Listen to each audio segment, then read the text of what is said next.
नि गासैनिसिमबो गाहाम हामलायथि बावहरनाय जाबाय साफ्रोमखौबो आंनि सायखं ब्लग चेनेलखौ नायनानै मोजां मोनग्रा साबसक्राइबारजों लोगोसे गासिबो रायजो राजा नोंथांमोनखौ गोजोन मोनाबिलिनि बयनिसिमबो गाहाम हामलायथि बावहरनाय जाबाय। फैथारलायबाय नै नोंथांमोननि सिगाङाव गोबाव जाबायमोन ओमफ्राय दिनैयो आरो माने मोनसे लाइभ भिडिअ'जों लोगो हमलायनोसै नोंथांमोनखौ खबर लालायनोसै होननानै आङो नैबे लाइभखौ लाना फैलायबाय। दायो माने नोंथांमोननि अननायाव माने नैबे सायखं ब्लग चेनेला माने 3K जानो थांगासिनो दङ। 3K जाथारसिगोन। संसार दैमारि लाइक होनायनि थाखाय थेंक इउ संसार दैमारि फंबायनिसिम साबायखर आरो जायफ्रा गोदान सापर्ट खालामबानो जाबाय साबसक्राइब खालामनानै लाब्लानो जाबाय। सम सम बिदिनो लाइभआव फैनानै नोंथांमोनखौ खबर लाफैबाय थागोन। नोंथांमोननि खबरखौबो माने सम सम लाबाय थागोन बिदिनो आंनि साबसक्राइबार लोगो नोंथांमोन जायफ्रा आरो गोदान नोंथांमोनाबो सापर्ट खालामदो गावनिनो फंबाय लोगो बन्धु साननानै साबसक्राइब खालामनानै लाब्लानो जाबाय 3K जाहां जादों माने 3K जासिगोन गोजांदों आङो बाहेरायावसो दं ओमफ्राय माने न' सिङावहाय बानायाखै आङो ओमफ्राय आंनाथ' माने स्टुडिअ दं बायदि दंमोन नालाय ग्रिन स्टेसन दंमोन नालाय ओमफ्राय बेखौ माने न'आ सिफायजोबनाय जादों नालाय बेनिखायनो माने दायो बेकग्राउन्डआव माने आङो जानला मालासो दङ दा।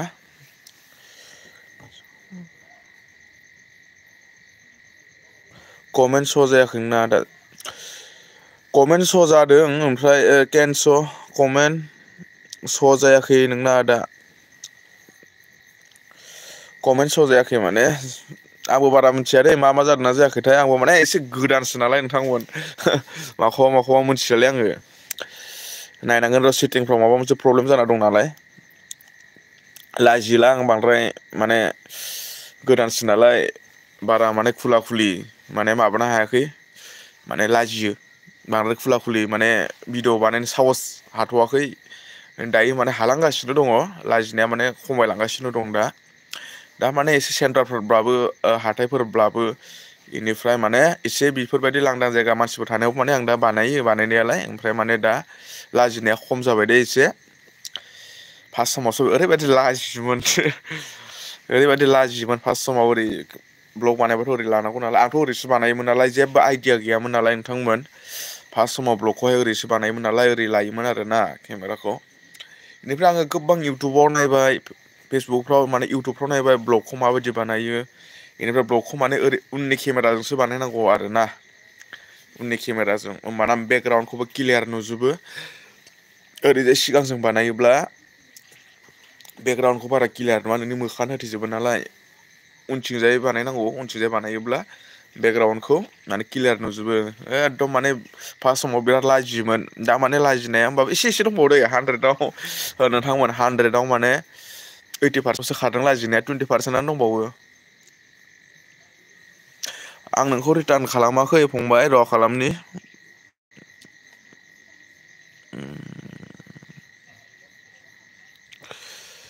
कमेन्ट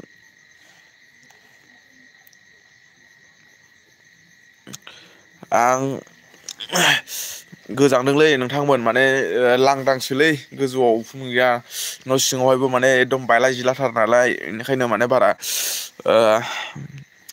मोजां नङा नालाय होमबाबो बाहेरायावनो नै गब्लं गब्ला नै बेफोरबायदि साइड बेकग्राउन्डखौ गब्लं गब्ला बेकग्राउन्डखौनो लानानै नोंथांमोनजों एसे नुजाफैलायबाय आरो जायफ्रा माने गोदान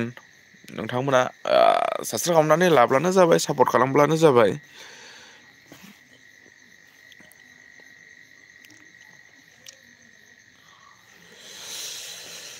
आङो नोंनि रिप्लाइखौ माबायदि हरगोनथाय बारा रोंलायलाङालै आङो नोंथां संसार दैमारि आंनिया नंमारगौ आंनिया माने माबा मोनसे जाना दं बियो प्रब्लेमा आं नोंनो नै रिप्लाय हरनो नागिरबाय थादोंमोन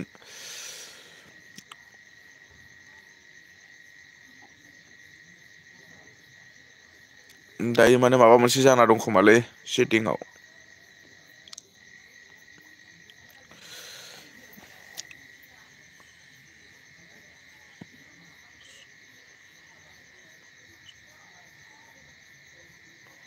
संसार आदा नोंना मानसिफोर कमेन्ट खालामबाबो जानाङा नटिफिकेसनखौ अलाव प्रेस खालामना ला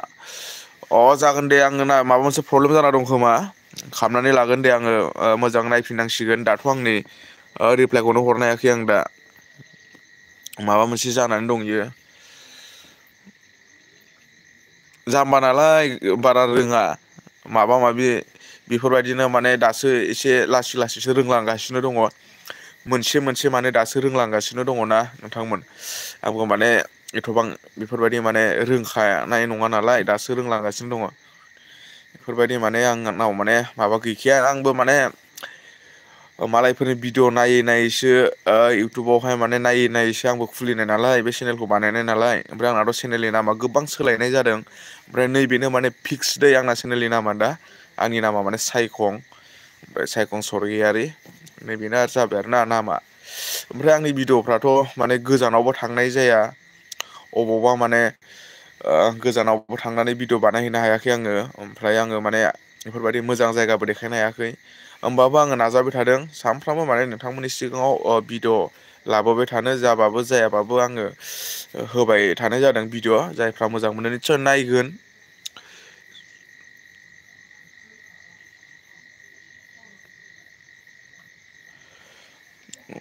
माबा मोनसे जानानै दंलै संसार दैमारि फंबाय बेखौ मोजाङै नायनांगोन आङो माबा मोनसे जानानै दं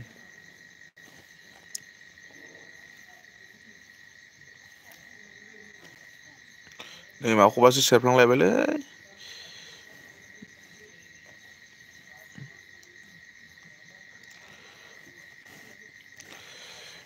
बारा रोङालै नै मायाबा मायबिसो सेरफ्लांबाय थादों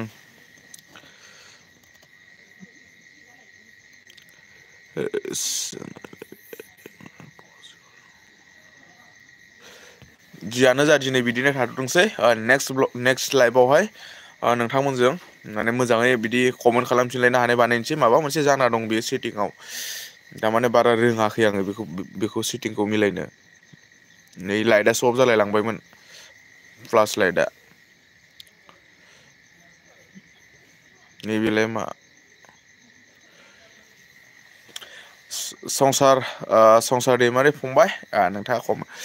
गाहायाव लेफ्ट साइडआव टु ओमफ्राय अलाव गेजेरनियाव थुना ला गाहायाव लेफ्ट साइडआव माने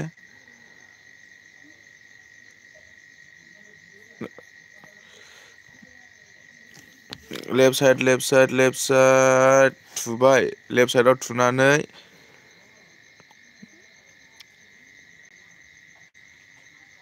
all messages so mood is on send a message every 1 minute जाबाय खोमालै फंबाय खिथाहरनायनि थाखाय साबायखरलै फंबाय बारा रोङाना बुस्थुआ गोदानसो आङो ओमफ्राय दा माने so mood is on send a message every 1 minute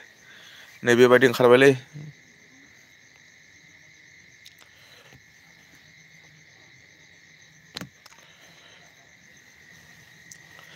जायफ्रा गोदान नोंथांमोना सापर्ट खालामदो साबसक्राइब खालामदो गावनिनो लोगो बन्धु साननानै आरो नोंथांमोना सोर बबेनिफ्राय नायगासिनो दं एसे कमेन्ट खालामदो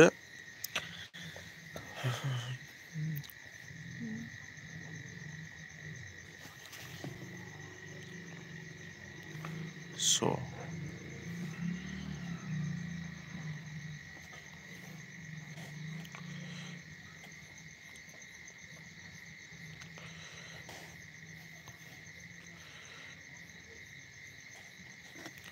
माबा माबिसो ओंखारला जोब्बायलै माथो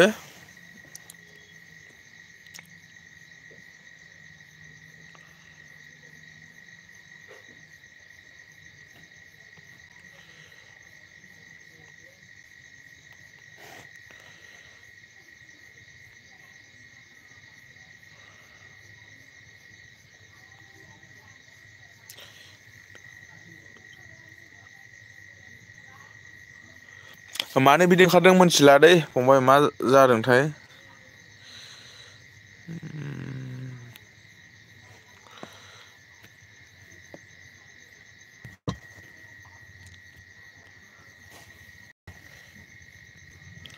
संसार दैमारि बाय थेंक इउ दसे समबाबो फैनायनि थाखाय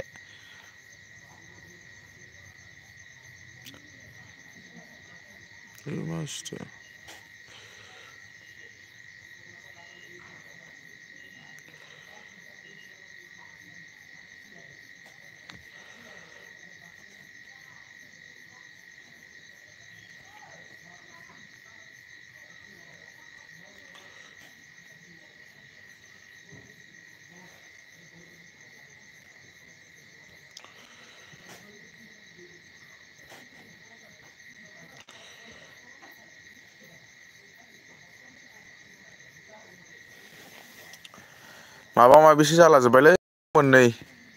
मा ओंखारला जोबखोथाय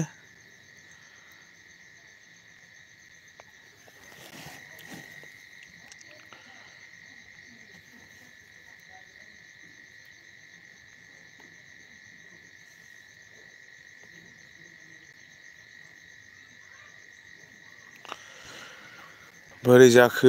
जाखो लाइभआलाय बोरैबासो जाजोब्बाय माथो नोंथां मोननै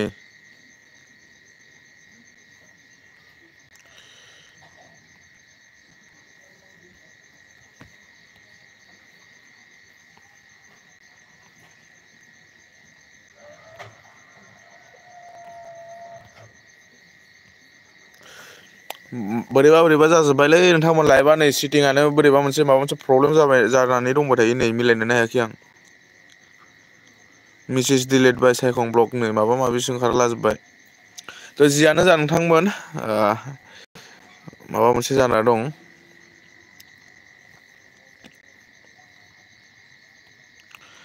चाट हाइट जाबायलै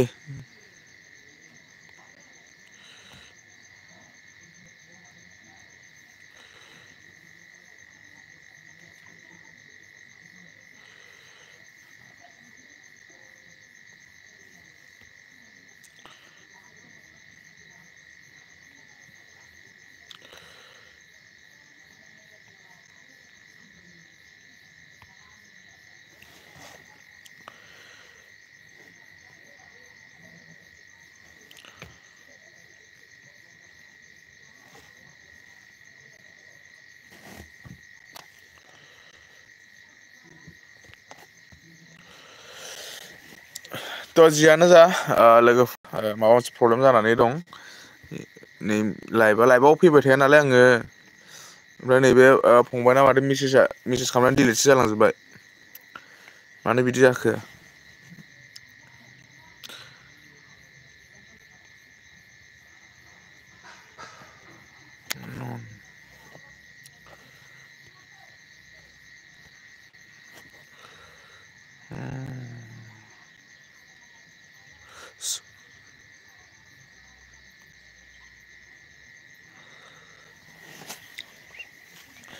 थ' लोगोफोर जियानो जा जाय बिथांमोना लाइभखौ दसेब्लाबो नायबाय बेनि थाखाय नोंथांमोनखौ थेंक इउ बेनिफ्राय नोंथांमोन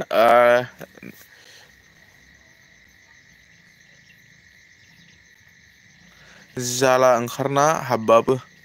जानो मा जाखोथाय मिथिया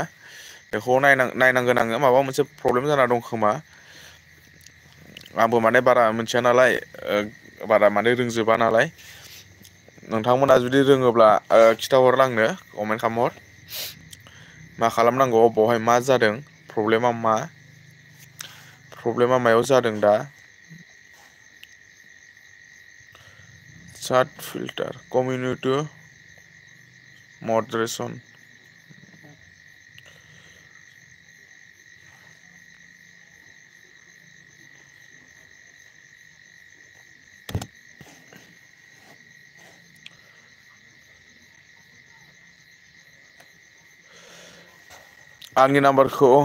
आंनि नाम्बारखौ मोनगोन दे नोंथांमोना आंनि नाम्बारखौ लानोबा आंखौ मेसेज खालामबानो जाबाय डाइरेक्टलि बुंथ'ला आङो आंनि भिडिअ'आवहाय कमेन्ट खालामहरबानो जाबाय ओमफ्राय आरो फेसबुकआव थांनानै सायखं ब्लग माबानानै ओमफ्राय आंनि माबायावहाय कमेन्ट खालामबानो जाबाय भिडिअफोराव संसार दैमारि होनबानो हरगोन आङो दा बेयाव माने डाइरेक्ट बुंथ'ला नाम्बारखौ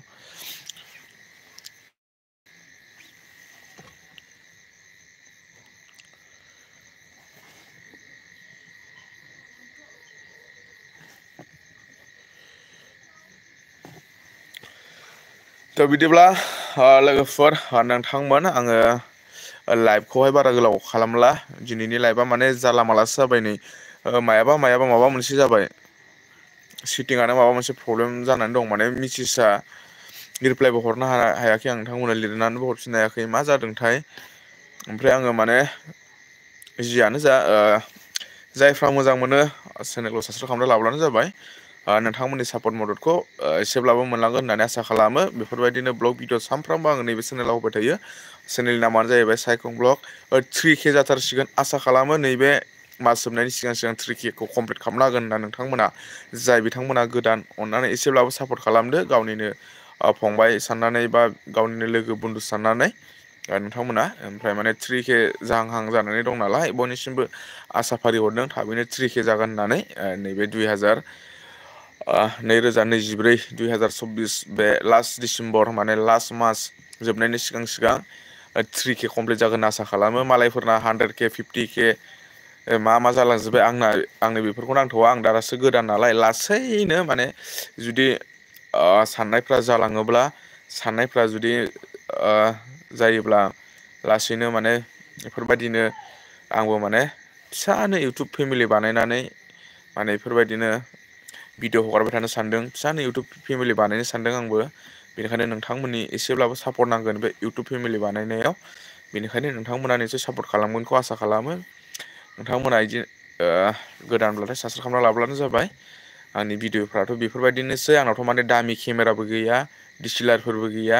मबाइलाबो दामि नङा आंनिया दाम खमिथार हें जालाजोबो रेमाबो बारा नङा आंनिया मबाइला एकदम दाम खमिथार दे नोंथांमोन बेजोंनो बानायबाय थायो आङो गोदान बायनो हाथ'वाखै जेब्ला गोदान लानो हागोन अब्ला मोजां एसे माने भिडिअफोरखौ मोजां नुगोन खोमा कुवालिटिफोरखौ दाथ' गोदानबो लानो हाथ'वाखै नालाय बेजोंनो सोलिसाबगासिनो दं थ' बिदिब्ला लोगोफोर भिडिअखौ बारा गोलाव खालामब्ला नोंथांमोननि सापर्ट मददखौ एसेब्लाबो मोनलांगोन आसा खालामो थाबैनो 3K कमप्लिट जागोन आसा खालामो बिदिब्ला एसेनोसै गोजोन्थों जय बर' हारिनि